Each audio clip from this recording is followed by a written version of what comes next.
안녕하십니까. 일산 아파트 거래 1등 한성부동산입니다. 오늘은 뭐 투기를 주장하는 그런 방송하고 전혀 상관없으니까 사실 이 시장 자체가 실수요자 시장이기 때문에 투기 자체를 할 수 없습니다. 오해하시지 말고 이 방송은 늘 말씀드리지만 무주택자 특히 2030 세대를 대상으로 말씀을 드리고 싶습니다. 보통 평균 수명이 뭐 89에서 90 정도 이제 90 정도 되니까 이제 돈을 벌기 위해서 30년을 준비하고 그 다음에 이제 30년간 일을 합니다. 60에 이제 정년퇴직을 하니까. 그리고 나머지 30년은 30년 동안 벌어놓은 돈을 이제 까먹고 이제 살게 되겠죠. 무엇하고 연결이 되냐면 노후 대비하고 연결이 되는 겁니다. 저는 노후 대비를 올해 겨우 한 거예요.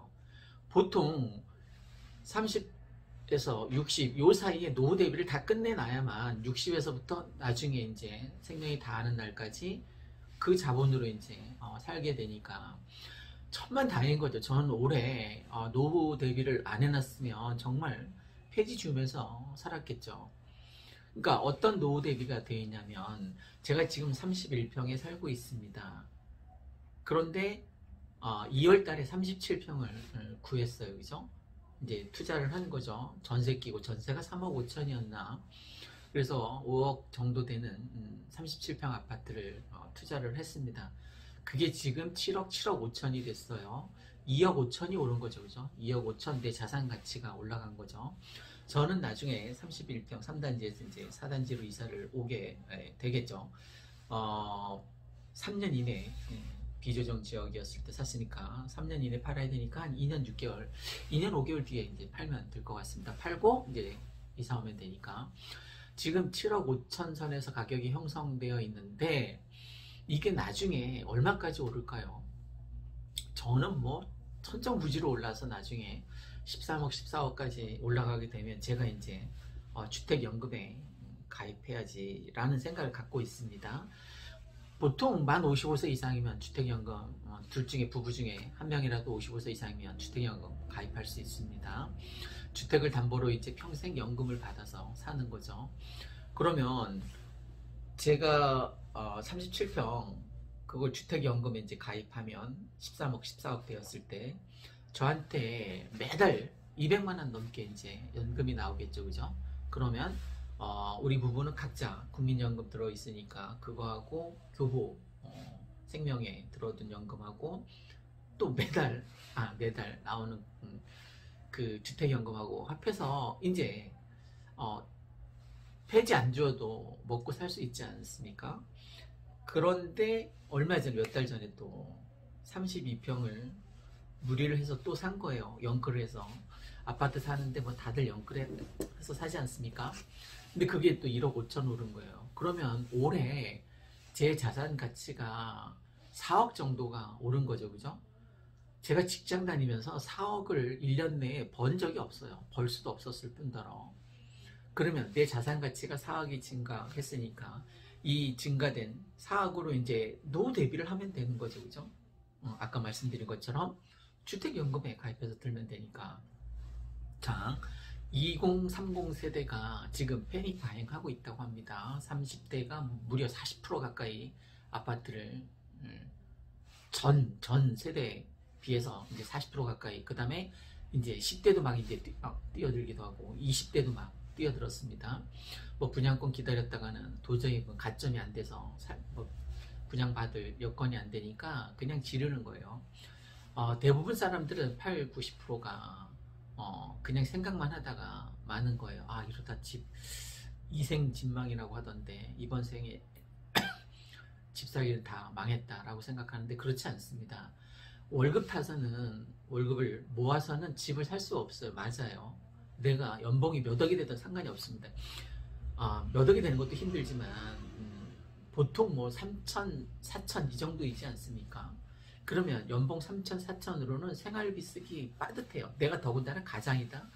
그럼 가정 생계를 위해서 다 쓰고 한 푼도 안 남아요. 저축을 해서 집을 사겠다는 것은 거의 불가능에 가깝습니다.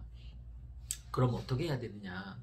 무리를 해서라도 뭐 신용대출 9,900 나오잖아요. 그냥 9,900하고 지금 전세 사는 게 있다면 그 전세를 월세로 돌리고 사면 좋은데 그게 여의치 않으면 이제 그건 두고 이제 엄마 아빠 찬스를 쓰는 거예요. 5천 정도 무상증여를 받을 수 있으니까 뭐 1억 5천 정도 마련을 해서 아파트 사두는 거예요. 전세 끼고. 내가 전세 3억 5천에 들어있는 집을 5억짜리 이제 집을 산다라고 가정을 해봅시다. 그럼 1억 5천 신용대출하고 엄마 찬스를 써서 1억 5천 이제 투자를 해서 3억 5천 전세 낀 5억짜리 물건을 사두면 3억 5천 전세에 대한 이자를 냅니까? 한 푼도 안 내잖아요. 그죠? 얼마나 괜찮은 절호의 찬스인 거죠. 20대에 내가 70만 원 이상 월 수익이 된다면 세대 분리해서 이제 아파트를 투자할 수 있거든요.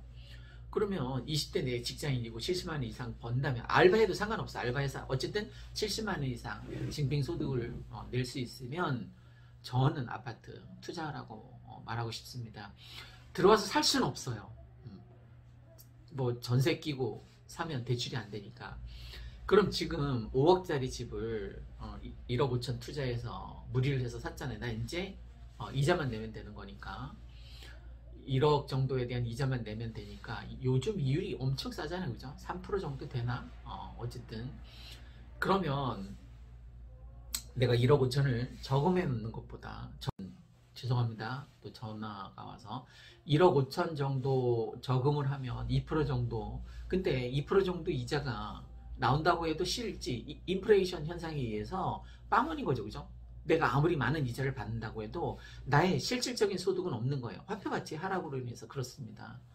그러니까 저금해 두면 안 되는 거예요. 근데 우리나라 사람들이 60%가 예금 적금을 선호해요. 그래서는 안 된다는 겁니다. 그냥 아파트에 투자해 놓으세요. 아파트가 어디 달아납니까? 바퀴가 달린 것도 아니고. 그래 놨다가 한 3, 4년 뒤에 이제 계약갱신 청구까지 다 끝나면 그때 가서 어떻게 들어오느냐고요? 내가 지금 모아둔 그때까지 뭐 4, 5년 열심히 일해서 모아둔 돈하고 이제 조정적이 그때 가면 풀리겠지만 안 풀린다 하더라도 50% 대출을 내는 거예요. 그럼 2억 5천 대출을 낼 수 있잖아요. 그래서 들어와서 살면 되는 거죠. 그때까지 이 아파트 가격이 얼마나 올라 있겠습니까? 창녕 3기 입주 때까지 오를 텐데 그럼 뭐 6, 7년은 올라 있겠죠. 그죠? 늘 제가 말씀드리지만 올해 37평이 2억 5천이 올랐잖아요. 2억 5천은 어디 가서 땅 파 보세요. 2억 5천을 장만할 수 있는지. 저는 지금 50대 간신히 노후 대비를 한 거잖아요. 이런 기회가 저한테는 없었어요. 조금 더 빚은 빚내서 집 사라고 얘기하잖아요. 저처럼 얘기하면 좀 부정적으로 봐요. 투기 조장한다고. 이건 투기가 아니라 자본주의 사회에서 자본소득을 마련하는 거예요. 자, 내가 직장 다니면서 2억 5천 벌 수 있습니까? 못 벌잖아요. 근데 아파트는 열일해서 내가 자거나 여행 가거나 정말 열일해서 2억 5천을 나한테 벌어다 준 거예요. 왜 이렇게 격한 감정으로 말씀드리냐면 제가 아무리 집을 사라고 해도 안 사는 사람이 너무 많은 거예요. 45%가 지금 무주택자인 거예요. 서울 경기권에. 내가 지금 가장이다? 그럼 언제까지 계속 전세 난민으로 떠돌이 삶을 살게 할 거예요. 그러니까 무리를 해서라도 지금 전세 끼고 사두면 내가 몇 년 뒤에 언젠가 들어와서 살 거 아닙니까? 그럼 그때까지 내 자산 가치가 얼마나 많이 올라 이렇게 떨어질 수도 있다? 떨어질 수도 있죠. 지금까지 2번 떨어지지 않았습니까? IMF하고 리먼 사태 때. 사람들은 아파트 가격이 오르고 내리고 5대5라고 생각하는데 95대5예요. 오르는 게 95%고 내리는 게 5%예요. 그 5%가 IMF하고 리먼 사태 때 떨어진 거예요. 그러니까 제발 무주택자라면 월세 산다면 무리를 해서라도 레버리지 효과를 이용해서라도 신용대출을 받아서라도 엄마 찬스를 이용해서라도 사라는 거예요. 내가 며칠 전에 그 20대 얘기했잖아요. 실 소득이 뭐 월급이 150개 안 되는데 무리를 해서 엄마 찬스를 써서 4,500 갭 투자를 해서 32평 샀는데 지금 1억 5천 자산이 생겼다고. 그 친구가 1억 5천 만들려면 20년은 걸릴 거예요. 소득액이 150만 원밖에 안 되니까 20년이 뭐야, 20년 해도 32평 아파트 살 수 있겠습니까? 그럼 이 친구가 나중에 이제 열심히 일해서 근로소득 진짜 열심히 잘 모아서 한 달에 50만 원씩 모아서 그러니까 몇 년 뒤에는 와서 살 수 있지 않습니까? 그죠? 물론 그때도 담보대출이 필요하겠죠. 그때 가면 아마 조정지역이 풀리지 않을까. 그럼 70%는 내준대. 70%. 지금 6억이면 유치 그 정도 내주겠죠. 4억 2천 정도 내주겠죠. 그러면 4억 2천 대출 받으면 6억짜리 그게 얼마가 돼 있을까요? 들어와서 이제 살게 되면 엄청 많이 오르겠죠. 요즘 소개팅 나가면 아파트가 있냐라고, 아파트가 있으면 일단 먹고 들어가는 거예요. 그죠? 아파트 빨리 장만하십시오.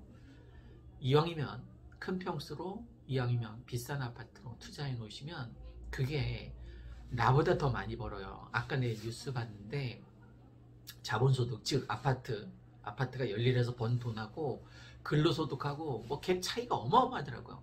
아파트가 번 게 야근까지 해가면서 진짜 쎄빠지게 가서 근로소득한 것보다 수도권은 30평대는 아파트가 월등히 더 많이 벌었어요.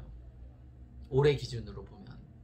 그러면 내가 아파트보다도 못한 놈이 되는 거예요. 그죠? 돈 번 액수로 치면 아파트가 나보다 더 많이 벌었으니까 아파트가 돈 그렇게 많이 벌 때 난 뭐 한 거예요?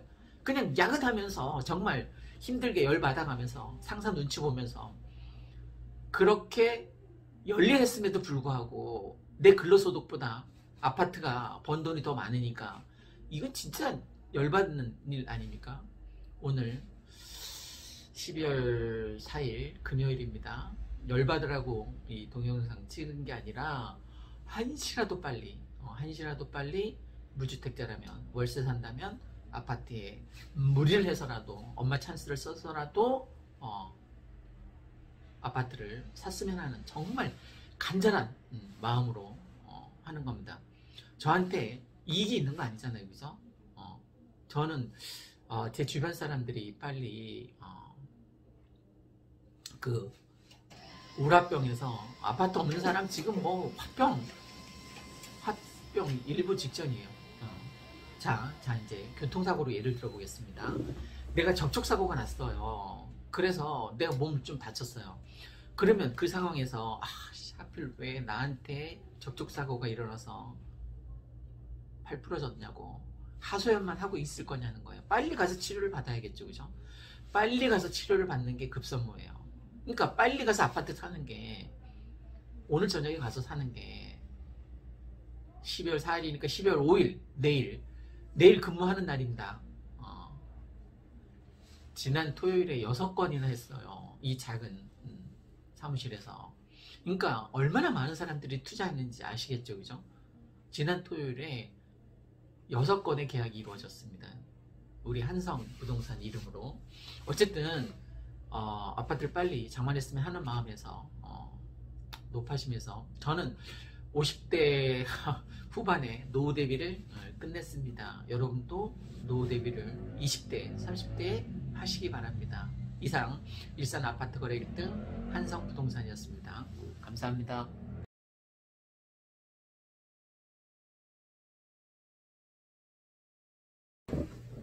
안녕하십니까. 일산 아파트 거래 1등 한성부동산입니다. 오늘은 김포가 조정지역으로 묶였기 때문에 그 수혜 지역으로 파주가 첫 번째로 손꼽히고, 두 번째로 이 일산에도 많이 몰려오고 있다는 세 번째 얘기로 엮어보겠습니다. 참, 좀 전에 제가 그 댓글을 봤더니 이 투기 조장구나 뭐 어쩌고저쩌고 써놨던데, 전 투기를 조장할 생각 전혀 없습니다. 그리고 지금 일가구를 갖고 있는 사람은 또 아파트 살 수 있습니까? 살 수 없어요. 투기를 할 수가 없다고요. 그러니까 제가 투기 조장꾼이 될 수도 없고, 제가 누차 이 동영상 콘텐츠 만들 때마다 이 동영상 콘텐츠 제작의 대상은 무주택자를 대상으로 한다는 것을 누차 수십 번 얘기했어요. 그러니까 투기 조장이 될 수 없다. 전 투자를 권하는 거예요. 투자를. 여러분, 아파트가 나한테 한 채가 있으면 아파트 한 채를 더 살 수가 없어요.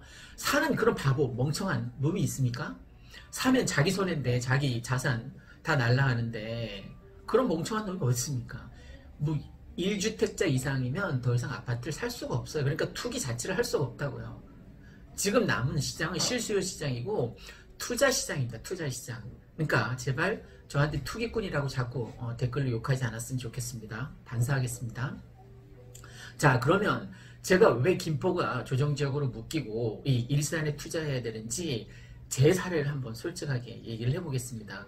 뭐 사촌이 땅을 사면 배 아프고 뭐 이런 얘기도 있는데 뭐 저하고 사촌지간은 아니니까 자, 왜 투자를 해야 되는지, 무주택자라면 왜 빨리 하루빨리 아파트 등기를 쳐야 되는지 제가 올해 두 채를 투자했다라고 했잖아요. 하나는 37평에 했습니다. 4단지. 하나는 32평 5단지에 했습니다. 물론 지금 전세 들어서 사시는 분 너무 감사하고 고맙고 이제 뭐 샤시까지 다 깨끗하게 아주 인테리어를 잘해서 전세 오시는 분에게 너무 감사하니까 그렇게 할 예정입니다. 며칠 있다가 그 32평 같은 경우에. 근데 그게 얼마나 올랐냐면 그 37평이 5억에서 7억으로 됐고요. 4억 5천에서 지금 6억이 됐습니다. 하나는 2억이 올랐고 하나는 1억 5천이 올랐습니다.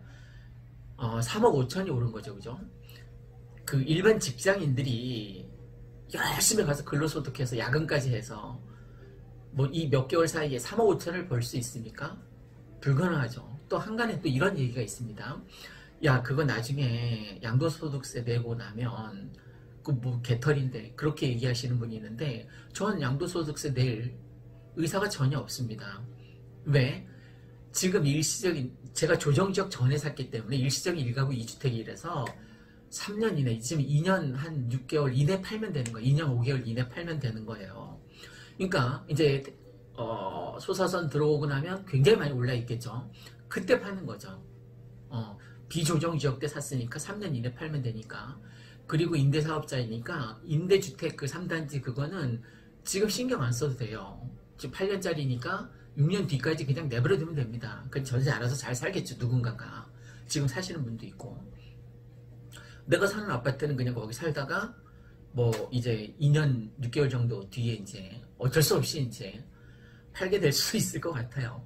팔지 않았으면 좋겠는데 아파트는 갈아타기 아니면 파는 게 아니라고 하니까 갈아타기니까 더 좋은 평수로 갈아타기 하는 거니까 저는 뭐 31평에서 37평으로 갈아타기 하는 거니까 잘 하는 거죠. 어쨌든 제가 여러분 뭐 열받으라고 하는 얘기가 아니라 올해 37평이 2억이 올랐고 2억 얼마 전까지 제가 1억 올랐다 했고 1억 5천 올랐다고 했고 1억 8천 올랐다고 했고 지금 며칠 되지도 않았는데 2억이 올랐어요. 지금 7억 이하에 물건이 없어요.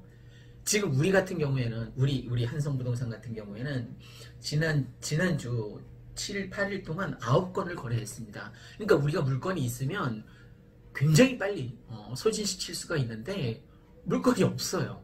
그러니까 투자하겠다라고 자기 자녀분 이름으로 요즘은 뭐 실소유자 위주이니까 자녀분 이름으로 투자하겠다라고 하는 사람이 꽤 많았는데 물건이 투자할 수 있는 물건이 없으니까 거래를 못하고 어제도 왔다가 다시 뭐 돌아가고 아침에도 문자 메시지 받았는데 뭐 6천 갭투 물건이냐고 문자 메시지 받았는데 없어요. 6천으로 이제 투자할 수 있는 물건 자체가 없는 거예요. 뭐 3단지 16평 17평도 그 가격으로는 안 되는 거예요. 16평도 이제 6천으로는 갭투로는 불가능해졌습니다. 그러니까 적어도 1억 2천, 1억 5천 뭐 이 정도 선은 있어야지 이제 백만마을에 투자할 수 있는데 지금 왜 이런 현상이 계속 일어나고 있냐면 김포가 조정지역으로 묶였기 때문에 파주에 가려던 사람이 파주에 가는 사람도 많아요. 거기 GTX역 근처에 세계 브랜드 뭐 유명한 거 있잖아요. 그 브랜드를 빼고는 사실 투자하면 안 됩니다. 다른 지역은. 이건 뭐 제가 나중에 GTX역이 거기 생겼을 때 혜택을 받을 그 세 개의 브랜드 빼놓고는 가급적 안 들어가시는 게 좋습니다. 지금 조정지역이 아니라도. 어쨌든 거기도 투자 가치가 있는 거죠. 그러니까 김포 다음으로 이제 서울 출퇴근하려니까 파주는 너무 멀단 말이에요. 그러니까 이 백마마을에서 그냥 머무르는 사람이 많다는 거죠. 서울로 출퇴근하고 나중에 소서선 들어오면 김포공항 가서 5호선, 9호선 뭐 여의도 19분이라고 하니까 쉽게 갈 수 있으니까. 지금 제가 세 번째 시간으로 말씀드리는 게 김포가 이제 조정지역으로 묶여서 얼마 전에 말씀드렸듯이 뭐 호가가 1억이 이제 떨어진 매물이 이제 조금 쌓이기 시작하는 모양입니다. 그러니까 순식간에 1억 올랐다가 세 달 전에 사준 게 1억 올랐다가 조정식으로 묶이니까 확 깎여서 이제 제자리 걸음이 된 거예요. 어쨌든 1억 올랐다라고 좋아했었는데 다시 1억 꺾이니까 당연히 이제 뭐 싫어하겠죠. 투자했던 사람들은.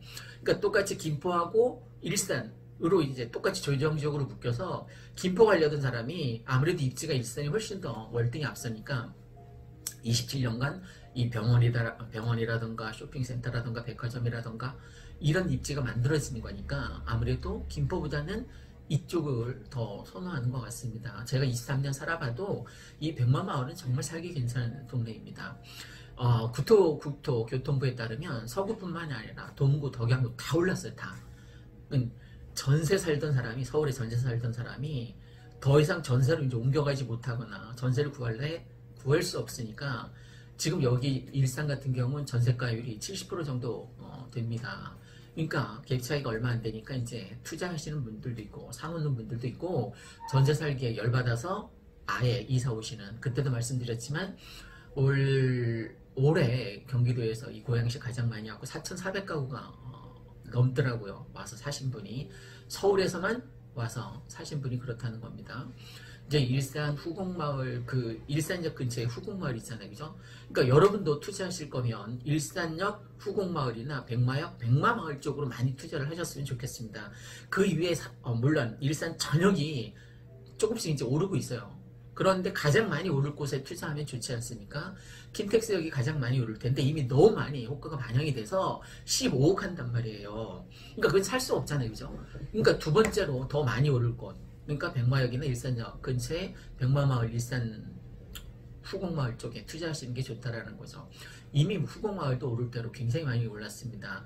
지난주에 뭐 재밌는 영상 보니까 그 덕이동에 김현미 국토부 장관께서 사시는 그 하이파크 아파트, 그 아파트 야 아직도 4억대이다 뭐 이렇게 얘기를 했다고 하는데 실제 자기가 사는 평수는 아닙니다. 그보다 더 작은 평수인데 아직도 우리 동네 5억이면 살 수 있는 아파트 있다라고 얘기를 했는데 그때 마침 4억 9천만 원이 실거래가가 찍혔어요. 84제곱미터가. 그러니까 틀린 얘기를 한 건 아니에요. 자기 집 얘기를 한 건 아니지만 물론 지금 노이즈 마케팅이 일어나고 나서 5억 중반대에서 계약이 되고 있고 실제 호가는 6억 넘었습니다. 그러니까 김현미 국토부 장관께서 한마디 거들었더니 막 오른 거예요, 그 동네가. 근데 좀 전에도 말씀드렸지만 덕이동에 투자하시는 것보다 김현미 장관께서 사시는 그 하이파크 아파트보다는 일산이 백마 4단지, 5단지, 1, 2, 3, 4, 5, 6단지가 월등히 좋습니다. 그 지금까지 상승률 놓고 보면 덕이동에 뭐 2배 정도 된다라고 볼 수 있어요. 그러니까 제가 계속 누차 백마마을에 투자하라고 권장하는 이유가 거기에 있습니다. 그리고 이 동영상 컨텐츠는 무주택자를 대상으로 하는 거니까 야 이렇게 올랐는데 아파트 사라고 권장하는 넌 참 돌다가리 아니냐 이렇게 보실 수도 있는데 제가 17년부터 사라고 했습니다. 사람들은 아파트 가격이 오르고 내리고가 5대 5인지 알아요? 아니에요. 50대 50이 아니라 95대 5예요. 95가 오르고 5%가 떨어졌어요. 5%가 떨어진 게 바로 IMF하고 리먼 사태. 그 두 가지가 이제 대표적인데, 그럼 앞으로 아파트가 떨어지려면 IMF가 다시 오거나 리먼 사태가 다시 와야죠, 그죠? 중차대한 일인데. 그리고 지금 뭐 코로나 때문에 전 세계 경기가 뭐 개판입니다. 우리나라 자영업자 문 닫는 율이 굉장히 높아지고, 야 이렇게 경기가 안 좋은데 뭐 폭락론자들은 지금 가계부채로 인해서 폭락할 거라고 많이들 생각하고 있는데 잘못된 거예요. 야 지금 경기가 안 좋으니까 우리나라가 OECD 국가 중에서 주거 비용이 가장 작아요. 왜? 전세제도 때문에 그렇습니다. 외국엔 전세제도가 없어요. 다 월세입니다. 그러니까 주거 비용이 엄청난 거죠, 그죠? 매월 뭐 호주 갔더니 주세에 들어가 매주 내야 돼, 매주 집값을. 환장하실 노릇이죠, 그죠? 내가 열심히 노력해서 근로자 이제 주급을 받으면 거기서 15% 30%를 떼줘야 되는 거예요. 정말 미칠 노릇이죠, 그죠? 근데 우리는 다행히 전세제도라는 게 있어서 어쨌든 3억에 전세 살면 덜 까먹잖아요, 그죠? 그러니까 우리나라가 OECD 국가 중에서 전세 제도라는 게 있어서 주거 비용이 가장 낮았단 말입니다. 근데 이렇게 많이 올랐는데 너는 왜 무주택자들에게 투자하라고 권장하느니 그게 잘못된 거 아니냐라고 생각하는데, 지금처럼 코로나로 인해서 경기가 지금 개판인데 그럴수록 전세 살면 안 되는 거예요. 자, 생각해 봅시다. 내가 월세를 산다라고 가정을 해보세요. 그럼 월세를 내는 것하고 내가 대출을 내서 이자하고 어떤 게 더 싸요? 대출 이자가 훨씬 더 싸죠, 그죠? 그러니까 사람들이 대출 이자가 훨씬 더 싸니까 대출을 내서 아파트를 사는 거예요. 전세? 2년 뒤에 2억이 올라요, 그죠? 2년 뒤에 2억이 올라. 그러면 매년 내가 5천을 세이브를 해둬야 되는데 2년 뒤에 어차피 2억 전세 오를 거 지금 2억 대출 받아서 2억에 대한 이자만 내자는 거예요. 그게 더 합리적이죠. 그게 더 논리적이죠, 그죠? 그게 더 과학적이죠. 그래서 제가 무리를 해서라도 레버리지를 이용해서라도 전세대출을 받거나 아니면 뭐 담보대출을 받더라도 50%니까 이 조정적은 50% 담보대출을 받더라도 무리를 해서라도 영끌을 해서라도, 영끌이란 단어가 위험하다고요? 여러분, 아파트를 사는데 영끌하지 않은 사람 있습니까? 저도 올해 아파트 두 채를 사는데 영끌했어요. 다 제 돈만 있는 거 아니에요. 빌려서 산 거예요. 그랬더니 37평이 2억 오르고 32평 1억 5천 오르고 총 3억 5천이 올랐어요. 제 자산 가치가 이 몇 개월 사이에 3억 5천이 불어난 거예요. 저는 이제 노후 대비 된 거죠, 그죠? 37평 가지고 이제 들어가서 살면서 평생 죽을 때까지 뭐 주택연금 가입해서 150만 원에서 200만 원 나오겠죠. 그럼 주택연금하고 뭐 교부생명연금하고 합해서 뭐 넉넉하게 살지 있지 않을까? 넉넉하지는 않겠지만, 그러니까 생각을 빨리 발상에 전환을 시켜서 그냥 이자보다 그 은행 이자가 지금 월세 내는 것보다 싸니까, 전세가율보다 이자 내는 게 싸니까 빨리 발상의 전환을 통해서 갈아타기를 해서 무주택자라면 주택을 구했으면 하는 마음에서 높아심에서 말씀드렸습니다. 참고하시기 바랍니다. 감사합니다.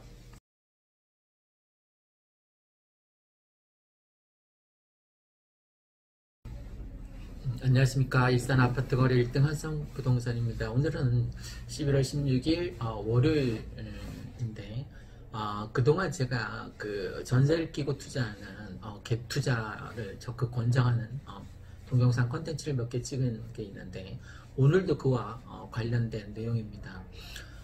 전세를 끼고 아파트에 갭 투하기에 아주 적당한 시장이라고 볼 수 있는데, 제가 가장 설명하기 쉬운 이 일산 백마마을 4단지, 5단지 37평을 사례로 들어보겠습니다.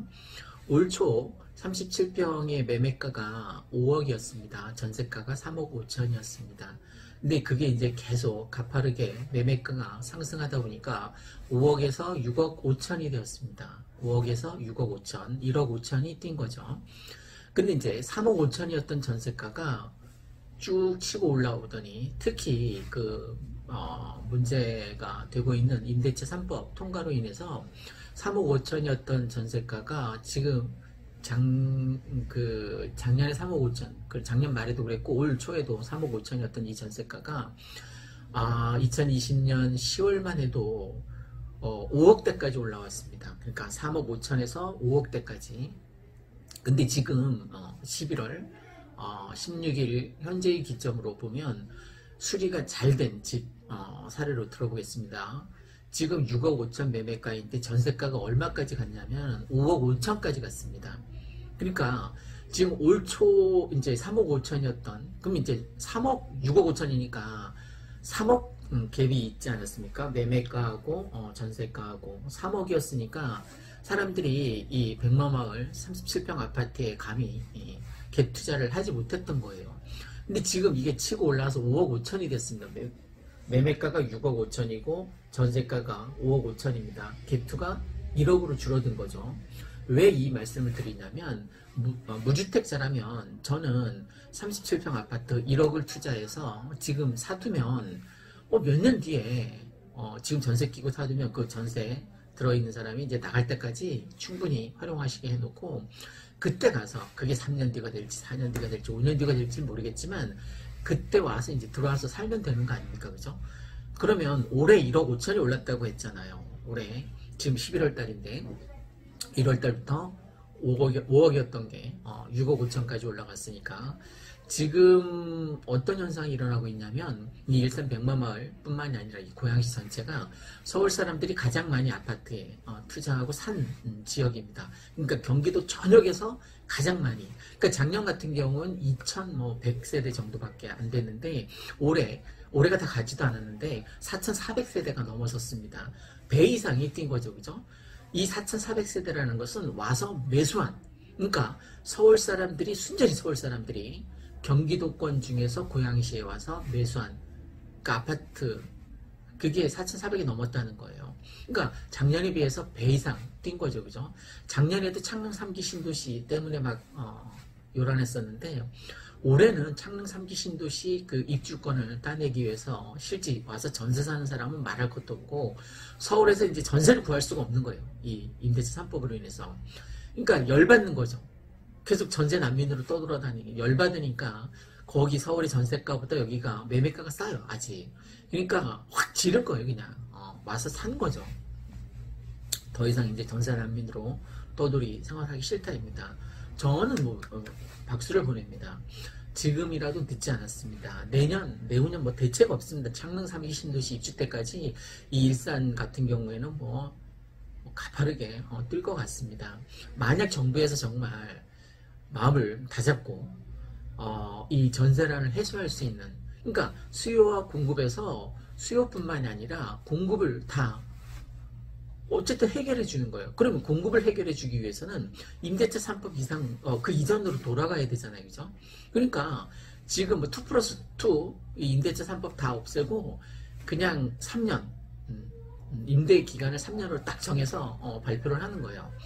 그러면 초창기에는 이게 혼란스러울 거예요. 그죠? 2+2에서 3년으로 다시. 그러면 3년 살아보고 또 살고 싶으면 이제 주인하고 서로 계약하겠죠. 그죠? 그 수요와 공급에 의해서 그 전세 가격도 자연스럽게 옛날처럼 2년이었을 때처럼 주인과 집주인하고 새 들어 살겠다는 사람이 알아서 수요와 공급 곡선에 의해서 가격 결정해서 이제 더 살 건지 말 건지 결정하는 거예요. 주인이 만약 5천 올려달라고 했을 때 힘든데 그러면 다른 집 알아보면 되고 또 3년 살지. 아니면 내가 5천 여력이 있다 그러면 5천 더 인상해주고 이제 그 집에 계속 더 살면 되는 거죠. 그러니까 법으로 계약갱신 청구권 이런 것들을 임대차 상한선 전월세 상한선 이런 걸 정해놓지 말자는 거예요. 법으로. 지금 그 법 때문에 얼마나 지금 난리도 아니죠, 그죠? 변호사들만 일거리가 많아지고 있는데 그런 쓸데없는 법을 만들지 말고 옛날처럼 그냥 수요와 공급 곡선에 의해서. 그러면 수요 인원이 많으니까 지금 전세가가 급등하고 있는 거 아닙니까, 그죠? 그러면 수요 인원을 어느 정도 풀어주기 위해서는 공급이 있어야 되는데 정부에서는 공공임대라든가 공공분양이라든가 이런 정부에서 전세시장을 해결할 수 있는 건 한계가 있어요. 끼케야 10%, 9% 정도밖에 안 될 겁니다. 그럼 나머지 그 91%, 90%에 가까운 그 민간 임대 시장을 활성화해야 되는데 주택임대 사업자들에게 이제 혜택을 주지 않더라도 어떻게 해야 되냐면 그들이 집을 다시 사서 전세를 놓을 수 있게 퇴로를 좀 열어주는 거예요. 지금 자본주의, 민주주의 시대이기도 하지만 자본주의 시대를 우리가 살아가고 있습니다. 그러면 자본소득을 인정하는 게 자본주의잖아요, 그죠? 그러니까 어느 정도 여력이 있는 사람이 한 채 집을 살고 또 한 채를 사서 전세를 놓고 누군가 필요한 사람이 들어와서 전세를 살 수 있게 그런 정책으로 다시 급선회하지 않으면 이 전세 대란은 끝이 없을 겁니다. 그러니까 정부에서 감당할 수 있을 만큼 좀 하자는 거예요. 한시적으로 좀 풀어주는 퇴로를 열어놓자는 거죠. 그래서 세금도 왕창 거두겠다는 거 인정합니다. 근데 어느 정도 한시적으로는 양도세를 좀 풀어주면 다주택자들이 내놓을 거 아닙니까? 팔고 싶어도 못 팔게 이렇게 규제를 해놓지 말고 어느 정도 좀 풀어주자는 거예요. 그리고 자본주의 이걸 인정해서 자본이 있는 사람이 자본소득을 취할 수 있도록 아파트 한 채가 있어도 한 채 더는, 그러니까 두 채까지는 뭐 취득세도 중과하지 말고 다만 그들에게 주던 그 혜택을 다 없애자는 거예요. 그냥 인정만 해주자는 거죠. 그들이 집을 사서 전세 놓을 수 있게. 그러면 이 시장은 금방 해결될 겁니다. 역대급 전세난이 매물 부족 현상으로 이제 심화되면서 지금 뭐 서울뿐만 아니라 이 일산, 백만마을뿐만 아니라 아파트 가격이 떨어질 기미를 보이지 않고 있습니다. 지금 이제 전세가가 이렇게 많이 치고 올라왔잖아요. 이게 전세를 더 이상 살 수 없으니까, 살고 싶어도 살 수 없으니까 무리를 해서라도 뭐 30대 패닉 바잉 하듯이 다시 매매 시장으로 돌아설 수밖에 없는 거예요. 왜? 전세가 없으니까 내가 들어가서 살아야 될 거 아닙니까? 영동설안에. 그러면 정말 무리를 해서라도 뭐 레버리지 효과를 이용해서라도 담보대출을 이용해서라도 아파트를 살 수밖에 없는, 그러면 아파트 가격이 다시 상승할 수밖에 없겠죠. 그죠? 내가 정말 무주택자라면 지금 늦지 않았습니다. 지금이 가장 빠릅니다. 빠를수록 좋습니다. 하루라도 빠를수록 좋습니다. 아파트 가격 상승하는 거 이제 걷잡을 수 없을 겁니다. 지금 사지 않으면 솔직히 지금까지 계속 후회했잖아요. 그죠? 계속 후회만 하고 계실 건가요? 내 자산을 계속 까먹고 있으면 안 된다는 거예요. 자산을 불려야만 내가 노후에 어떡할 거예요. 아파트 한 채라도 있어야 될 거 아닙니까? 그래야지 아파트 주택연금 들어서 그거라도 국민연금하고 합해서 먹고 살 거 아닙니까? 계속 폐유지 주우면서 살 수는 없지 않나는 거죠. 계속 연구 임대 아파트에 살 수는 없잖아요. 그러니까 하루라도 빨리 아파트는 등기 치는 게 답입니다. 전세 대신 상대적으로 저렴한 이 일산 백마마을 아파트를 구입하는 서울 주민들이 많아지고 있고, 특히 뭐 비규제 지역으로 가는 사람도 많이 있습니다. 그쪽으로 이제 눈길을 돌리는 거죠. 그래서 우선 전세난을 촉박한 가장 큰 원인이 그 임대차 3법이에요. 폐지가 답인데 다시 돌아갈 수 없으니까 완화해서 좀 보완하자는 겁니다. 그래서 수요와 공급 곡선에 의해서 시장이 자연스럽게 굴러갈 수 있도록 차라리 그냥 전세 3년 이렇게 확 법을 개정해 놓던가, 그래서 좀 안정되게. 그러니까 주택임대차보호법, 이게 참 좋은 취지이죠. 지금 전세 들어 사는 사람들에게는 계약갱신할 수 있으니까. 그런데 더 문제는 뭐냐면 2년 3년 뒤에도 더 문제이지만, 지금 새로 결혼해서 전세 살아야 될 사람들, 결혼했는데 자금이 있어요? 없잖아요. 그러니까 전세를 살 수밖에 없단 말이에요. 그러니까 전세 시장에서 수요 공급의 어떤 일시적인 불일치 현상으로 인해서 가파르게 뭐 전세가 없으니까 매매를 할 수밖에 없는 상황으로 만들어버린 거죠. 그죠? 정부에서. 그러니까 근데 지금 대책이 없다는 거예요. 정부에서 대책이 있었으면 벌써 했겠죠. 그죠? 뭐 월세 어느 정도 뭐 세액공제 해준다? 그걸로 뭐 1%도 안 되는 사람에게 세액공제 해준다고 해서 전세난이 지금 해결이 되겠습니까? 지금 가을 이사철이 이제 거의 끝나갑니다. 더 문제는 뭔지 아세요? 1월, 2월 겨울방학 이사철입니다. 왜 사람들이 겨울방학 1월, 2월에 이사하냐면 3월 개강하고 맞물리지 않기 위해서이죠. 우리 아들이 새로 전학 오면 아이들하고 어울리질 못해요. 그러니까 겨울방학 때 이사를 해서 새학기부터 아이들하고 같이 잘 어울릴 수 있도록 하는 게 부모의 심정이란 말이에요. 특히 여기는 학군이 좋아서, 사교육 학군이 좋아서 한 번 들어오면 고3이 대가 나간다니까요. 그러니까 공교육 사교육 학군이 너무 좋으니까 이 백마마을은 앞으로 아파트 가격이 치고 올라갈 수 있는 가능성이 굉장히 높아지는 거죠. 그러니까 전세시장 불안이 매매시장 불안으로 이제 영향을 미친다는 거야. 그러니까 매매시장 불안으로 영향을 미친다는 것은 앞으로도 매매가가 올라갈 거라는 거죠. 그죠? 전세 대신 어쩔 수 없이 매물을 살 수밖에 없는, 아파트 수요를 할 수밖에 없는 사람들이 점점 늘어나는 시장으로 바뀌고 있습니다. 물론 버블이 있을 수도 있겠죠. 근데 지금 아직 아니라는, 창릉 3기 신도시 입주 때까지는 버블이 있을 수가 없어요. 여기는 신규 공급이 안 되는데 어떻게, 아니 전세 공급이 안 되는데 어떻게 매매가가 떨어질 수 있겠습니까? 전세 공급이 팍팍 될 때까지 정부에서 입장을 바꿔서 임대차 이 3법 다시 수정하고 개정하고 그냥 전세 3년 다시 바뀌기 전까지는 전세 물건이 나올 수가 없습니다. 그리고 아파트 사는 거를 다주택자를 인정하고 임대사업자를 다시 활성화하기 전까지는 이 전세가 잡히지 않을 거니까 단기 급등이 지금 대형 편수도 지금 뭐 37평이 가장 많이 올랐고 48평이 두 번째로 많이 올랐고 32평 세 번째, 31평 네 번째로 올랐어요. 이렇게 중대형이 지금 막 가파르게 올라가고 있습니다. 그러니까 중대형을 살 수 없는 사람들은 중소형이라도 사면 좋겠죠. 그죠? 22평, 27평이라도 사십시오. 제발.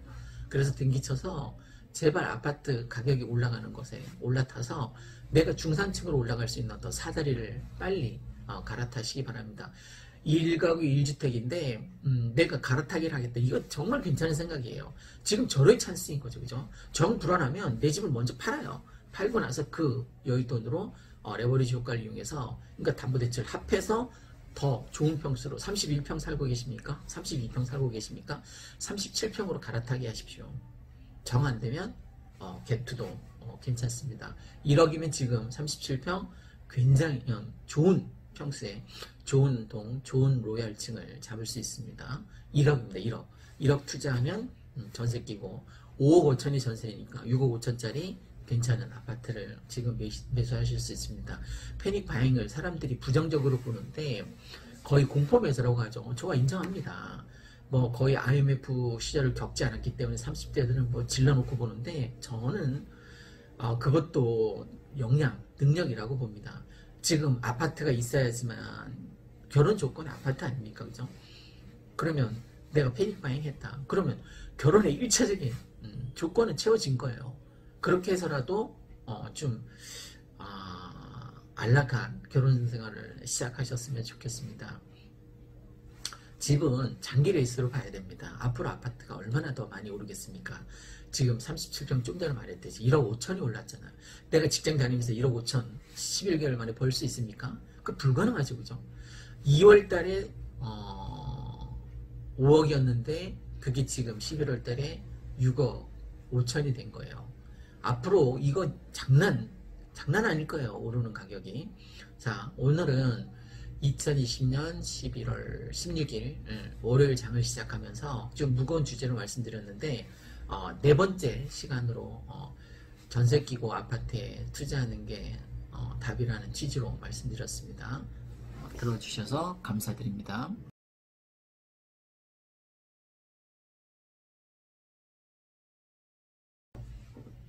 안녕하십니까. 일산 아파트 거래 1등 한성부동산입니다.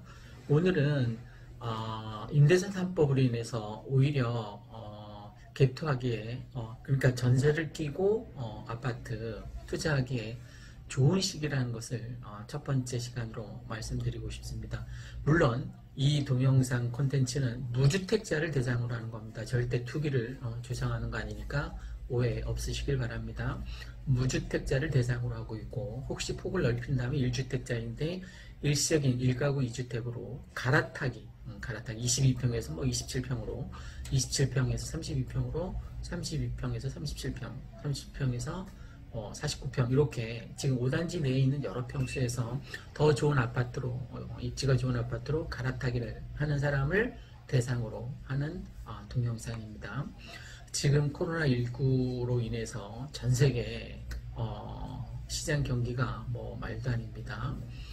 지금 중국 같은 경우에 자기들이 코로나19에 발원지이면서도 불구하고 자기들은 이제 더 이상 코로나19 환자가 나오지 않는다고 엄청 좋아합니다. 특히 V자 반등 이렇게 경기가 중국 같은 경우는 확연하게 V자 반등으로 돌아섰습니다. 완전히 뭐 2분기, 3분기, 4분기에 V자로 경기가 확연하게 좋아지는 것을 볼 수 있습니다. 근데 이제 안타까운 것은 우리 대한민국 같은 경우에 K자 유형이 나올 거라는 어떤 우려가 있습니다. K자, 그러니까 V자가 아니라 K입니다. K. 그러니까 K니까 두 갈래로 갈라지는 거죠. 빈익빈, 부익부 어떤 갈등, 양극화가 코로나로 인해서 더 심해졌습니다. 그동안 살기 어려웠었던 빈곤층, 영세민들은 더 수익이 더 줄어든 반면에 화이트 칼라를 비롯해서 언택 시대에서 잘 적응할 수 있는 화이트 칼라 그리고 전문 직종들은 더 수익이 늘어나는 그래서 점점 이 구조가 당분간 지속될 것 같습니다. 코로나19가 잡히기 전까지. 그러면 이 K자 반등의 이 거점은 뭐냐 이거. 이 기준이 되는 위로 올라가는 사람과 아래로 내려가는 사람의 이 기준이 뭐냐 이거예요. 저는 아파트 소유권이라고 생각합니다. 그러니까 등기를 해서 내 소유로 아파트를 만든 사람과 올라가는 사람과 그렇지 못한 사람으로 양극화되는 조금 이따 말씀드리겠지만 2030 세대가 40대보다도 훨씬 더 아파트를 많이 패닉 바잉이라고 했다고 기사들이 많이 뜨지 않았습니까? 저는 패닉 바잉이라고 생각하지 않습니다. 열정 바잉이라고 생각합니다. 그러니까 지금 이 방송은 무주택자를 대상으로 하는 거니까 여러분도 빨리 전세 끼고 아파트에 투자하셨으면 하는 바람에서 얘기하는 겁니다. 자, 얼마나 뛰었는지 제가 말씀드리겠습니다.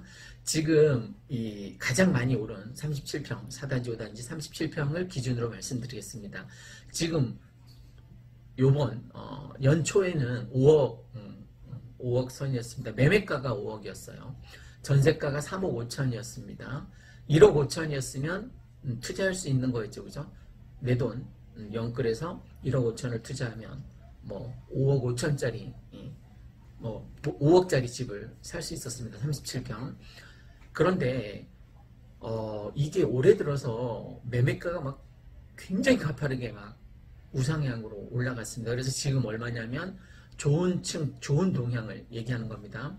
지금 6억 5천이 되었습니다. 5억에서 6억 5천이 됐으니까 1억 5천이 뛴 거죠. 그죠? 이게 매매가 위에 있는 게 매매가고 이게 전세가였었습니다. 3억 5천이었다라고 했죠. 그죠? 5억 선이었을 때. 그런데 임대차 3법이 통과된 뒤로 이 전세가가 막 치고 올라왔습니다. 매매가가 6억 5천인데 이게 어디까지 치고 올라왔냐면 지금 5억 선까지 치고 올라왔습니다. 그러면 다시 갭이 1억 5천으로 살 수 있는 아파트가 된 거죠. 그죠? 1억 5천 투자면 지금 좋은 아파트를 37평 이 백마마을에서도 구할 수 있다라는 거죠. 예전에 이게 3억 5천이었을 때는 꿈도 못 꾼, 그죠? 이 갭 차이가 너무 커서. 근데 지금 다시 이게 5억으로 올라왔고 6억 5천으로 이 5억으로 올라왔다는 건 올 초에 매매가예요. 그죠? 매매가가 순식간에 전세가가 돼버린 거예요. 그러니까 갭 차이가 1억 5천밖에 없으니까 혹시 연끌할 수 있는 역량이 있는 2030 세대 같은 경우는 이런 데 투자를 했다는 거죠. 서울뿐만이 아니라. 물론 이거보다 더 작은 평수 27평, 32평 같은 경우 1억 선에서 투자가 가능하고 뭐 그보다 작은 22평 같은 경우는 뭐 5천 선에서 투자가 가능한 거죠. 그러니까 지금 3억대에서 이제 22평 매매가가 형성이 되는데 2억 5천까지 전세가가 치고 올라와서 5천만 원이면 백마마을에서도 22평 내 아파트를 구해놓을 수 있다는 거예요. 지금 내가 당장 3억이 없어서 들어올 수는 없지만 전세가가 이렇게 치고 올라왔으니까 2억 5천 전세 든 사람에게 이제 투자를 하는 거죠. 그죠? 내가 5천만 원 투자해서 내가 사놓는 거예요. 나중에 이제 들어올 걸 대비해서. 그럼 열심히 일을 해서 목돈을 모아서 나중에 이제 내 집 이제 들어오면 좋겠죠. 그죠? 지금 당장 들어올 수는 없더라도. 이렇게 해서 내 집이 생기면 뭐가 좋으냐면 이 아파트 가격이 적어도 중소기업에 그 다니는 사람들의 연봉만큼 번다는 거예요. 하루하루 뭐 월로 계산할 수는 없지만 1년 단위로 계산하면 그렇다는 겁니다.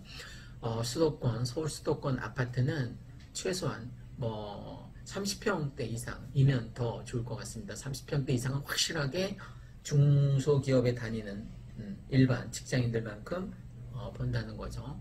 그러니까 K자로 경기가 이제 흘러갈 텐데 내가 집을 사서 아파트를 사서 반등할 것이냐 아니면 더 추락할 것이냐 이거는 뭐 여러분의 몫이라고 볼 수 있습니다. 무주택자라면 하루라도 빨리 사는 게 좋습니다. 그러면 이 아파트 가격이 언제까지 오를 것 같느냐 내가 누차 말씀드리지만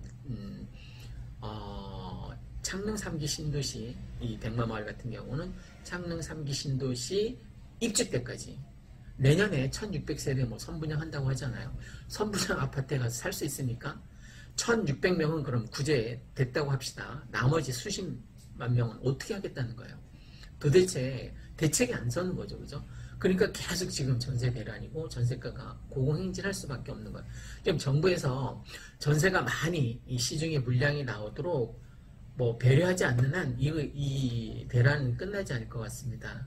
그러니까 아파트 가격이 상승할 거라는 근거로 제가 2030을 한번 사례로 들어보겠습니다. 한국감정원 아파트 매입자 연령별로 현황에 따르면 지금 서울 뭐 경기권 같은 경우에 30대 거래량이 특히 서울 같은 경우 1,790건입니다. 총 거래량이 4,795건에서 37.3%에 해당되는, 이건 작년 1월 연령대별 통계조사가 시작된 이래 역대 최고라고 볼 수 있습니다. 30대 매매 비중은 올해 1월 30.4%에서 2월 33% 증가했고 3월 5월 달에는 30.3%, 뭐 쭉 이렇게 약간 감소세를 보이다가, 그러나 6월에 32.4%, 7월에 33.4%, 8월에 36.9% 계속 올라간 거예요. 그러니까 내가 계속 분양 기다렸다가는 아파트를 살 수도 없을 뿐더러 살 여력도 없으니까 그냥 패닉 바잉을 한 거죠. 그죠? 저는 물론 뭐 열정 바잉이라고 표현을 합니다만, 연령대별 서울 아파트 매수 비중에서 30대는 작년 상반기 23.4%에서 27.5%로 보통 서울 주택시장에서 큰 소리 40대보다도 낮거나 비슷한 수준이었는데, 올해 들어서는 판이 확 바뀌었습니다. 40대에게 단 한 번도 이리자리를 내준 적이 없습니다. 아울러 20대 이하 서울 아파트 매수세도 강해지고 있습니다. 지난달 20대 이하의 서울 아파트 거래량은 204건으로 전체 거래량의 4.3%를 차지하고 있습니다. 30대 이하 매입 비중을 모두 더하면 41.6%니까 지난달 서울 아파트 매수 10건 가운데 4건 이상을 2030 세대가 사들인 셈입니다. 정부의 부동산 규제로 거래량이 급감하는데, 이럼에도 불구하고 2030 세대가 서울 아파트 매입 비중을 계속 증가하는 것은 지금 아니면 내 집을 마련하기 어려울 것이라는 불안감 지속하기 때문이라고 볼 수 있습니다. 집값이 앞으로 계속 오를 것이라는 전망이 계속되자 젊은 층이 서둘러서 매수에 나서는 것입니다. 특히 국토교통부는 지난달 8일 3기 신도시 사전청약 일정을 공개했습니다. 그럼에도 불구하고 젊은 층의 패닉 바잉, 거의 공황 매수 수준인데, 이것이 진정될 기미를 기대했으나 역부족이라는 평가가 나오고 있습니다. 서울 아파트의 중저가 단지들이 키맞춤을 계속하고 있고, 또 집값이 내려간다는 체감은 없고, 아이가 없거나 소득이 높은 젊은 층은 생애 최초 특별 공급을 노리기도 어려워서 집을 사려는 수요는 앞으로도 계속 늘어날 것이라는 거죠. 자, 오늘은 일산 아파트 거래 1등 한성부동산에서 지금 전세가가 치고 올라왔기 때문에 전세를 끼고 갭 투자, 미리 아파트를 한 채 사놓는 게 정말 괜찮은 방법이라는 것을 말씀드렸습니다.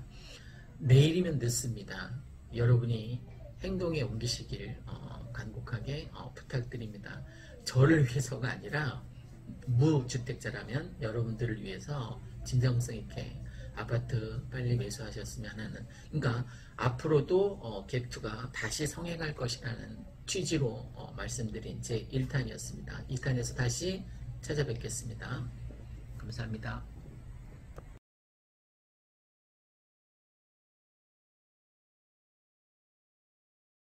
안녕하십니까. 일산 아파트 거래 1등 한성부동산입니다. 오늘은 갭투가 다시 살아날 것 같다라는 어떤 예측 방송입니다. 예측이니까 틀릴 수도 있습니다. 경기 인천 아파트 모습이 지금 전주 대비 지금 2020년 10월 마지막 주인데 0.36% 상승률을 보이고 있습니다.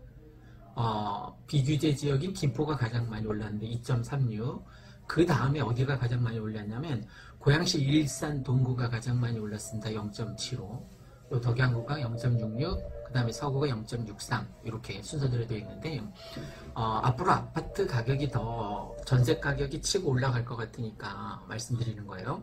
자, 매매 가격은 어느 정도 이제 고점에서 서 있는데 전세 품귀 현상으로 인해서 전세 대란이 일어나고 있지 않습니까? 그건 어느 지역이나 다 마찬가지입니다. 그래서 이제 매매가하고 전세가가 좀 적어졌단 말입니다. 대표적인 게 이제 37평 후반이나 40평대는 1억 5천 정도 갭 차이가 있고, 30평대 초반 32평 같은 경우가 1억 갭 차이를 얘기하고 있습니다. 27평이 지금 한 6천 정도 되는 것 같고, 20평대 초반이 뭐 4, 5천이면 투자 할 수 있는, 물론 이 방송은 앞으로 하는 모든 이 유튜브 모바일 콘텐츠 방송은 다 무주택자를 대상으로 하는 겁니다. 그러니까 오해 없으시기 바랍니다. 무주택자가 전세를 끼고 사두면 나중에 다시 들어와서 살 여건이 되면 들어오면 좋지 않습니까? 그죠? 그러니까 전세 끼고 아파트에 투자하는 그런 방법을 한번 취해봤으면 하는 바람에서 말씀드리고 있는 겁니다. 그러면 어떻게 언제 사야 되느냐면 오르기 전 가격에 사야 됩니다. 앞으로 뭐 내년에 하반기에 소사선이 들어온다고 하는데 다음 달에 11월 7일 다음 달 11월 7일 문산 서울 고속도로도 개통이 되고, 그러니까 오르기 전 가격, 그러니까 11월 7일 되면 또 올라 있겠죠, 그죠? 그러니까 지금 10월 마지막 주에 사면 오르기 전 가격으로 제대로 공부하고, 공부한다는 게 뭐 유튜브 방송, 신뢰할 만한 유튜브 방송 보면 좋을 것 같습니다. 일산 백만마을 같은 경우에는 엄청 많이 오를 것 같으니까 지금 무주택자라면 투자해 주셨다가 뭐 계약갱신 청구 다 일어나고 3년 4년 뒤에 들어와서 사시면 좋을 것 같다는 거죠. 그러니까 아까 말씀드린 것처럼 37평 이상은 1억 5천, 뭐 40평대 이상이면 뭐 2억까지 투자할 뭐 여력이 된다면 그게 투자 가치가 있다는 겁니다. 뭐 32평대는 1억 선이었고 27평대는 뭐 6천, 많으면 이제 7천, 20평대 초반에 이제 4, 5천 들었는데, 어쨌든 오르기 전 지금 현재의 가격으로 사라는 거죠. 수사전이 들어오거나 GTX가 개통되면 엄청 많이 올라 있겠죠, 그죠? 그때 가격으로 살 수는 없으니까 지금 사면 나중에 많이 오를 거라는 거죠. 이 입지라는 것도 참 중요한데, 아파트 위치, 입지, 뭐 교통 여건이라든가 교육 환경이라든가, 여기 뭐 공교육, 사교육 다 좋지 않습니까? 그 다음에 그 환경, 이 환경은 뭐 저도 서울에 살아본 적이 있었는데 다시는 서울에 못 나갈 것 같아요. 여기가 일산 동구 특히 백마마을이 전국 살기 좋은 도시 뭐 손가락 안에 꼽힌다고 합니다. 그러니까 여기 한번 들어오면 아이들이 고3 졸업할 때까지 거의 안 나가는, 그러니까 뭐 사교육 학군도 좋으니까 아무래도 그렇겠죠. 아파트 위치도 역시 중요한데 주변에 뭐 쇼핑센터라던가 아니면 맛집, 여기 애니콜 같은 경우 참 많지 않습니까? 그 다음에 뭐 대학병원 같은 게 여기 굉장히 많이 널려 있고, 그래서 입지가 참 좋다라는 것을, 이게 27년 동안 가꾸어진 거예요, 그죠? 그러니까 다른 도시에서 실제 아파트 문 열고 나가면 바로 산책길이 이런 좋은 환경이 마련되기가 쉽지 않다라는 겁니다. 아파트 가격이 설사 내가 생각했던 것보다 올랐다 해도 투자하는 게 좀 맞다라고 봐요. 우상향으로 아파트는 계속 오르는데 95%가 오르고 5%가 떨어졌습니다. 지금까지 수십 년. 그 5% 떨어진 그것도 뭐 여러분이 알고 있던 IMF나 리먼 사태, 이런 것들에 의해서 떨어진 거죠. 그럼 95%가 오르고 5%가 떨어지는데 그건 오른 거예요? 내려간 거예요? 오른 거죠, 그죠? 지금 계속 23번째 뭐 24번째 대책도 준비하고 있다고 하는데, 23번째 대책 나올 때마다 조금씩 떨어져서 다시 반등했어요. 그건 떨어진 게 아니죠. 올라간 거죠, 그죠? 그러니까 아파트 가격이 좀 올랐다라고 생각돼도 저는 투자 가치가 충분히 있다라고 생각이 됩니다. 그리고 시간적 여유를 갖고 투자를 했으면 좋겠습니다. 지금은 뭐 계약갱신 청구권 때문에 전세 끼고 투자를 하시면 어쩔 수 없이 오랜 시간 갖고 있어야 되는데, 최소한 한 5년 정도 갖고 있다라고 생각하고 그때 5년 뒤에 판다라고 생각하면 좋을 것 같습니다. 축구에서 공격이 최선의 수비라고 하는 것처럼 개투자는 공격적이고 과감한 행동으로 옮기는 거, 지행합일. 내가 생각만 하고 있으면 안 됩니다. 생각을 실행에 옮겨야만 돈을 벌 수 있는 거예요, 그죠? 무주택자라면 한번 실행에 옮길 가능성 한번 키워오시라는 겁니다. 그리고 투자 자금이 클수록 더 좋습니다. 그러니까 로얄동에, 로얄층에, 그러니까 로얄 마을이라는 게 있는지 모르겠는데 어쨌든 갭 투자 자금이 클수록 좋다는 거. 아파트 평수도 클수록 좋습니다. 앞으로는 중대형이 희소 가치가 높아지기 때문에 이제 안 짓거든요, 거의. 그러니까 중대형 평수에 저는 49평도 괜찮다고 생각합니다. 22평이 몇 천만 원 오를 때 몇 억이 오르니까 그렇습니다. 현재 뭐 한 1억 5천, 2억 선이면 37평, 49평대까지 아주 다양하게 과감하게 좋은 아파트 투자할 수 있습니다. 전세가가 올라가야 지금 투자하기가 좋은 시장이라고 하지 않았습니까?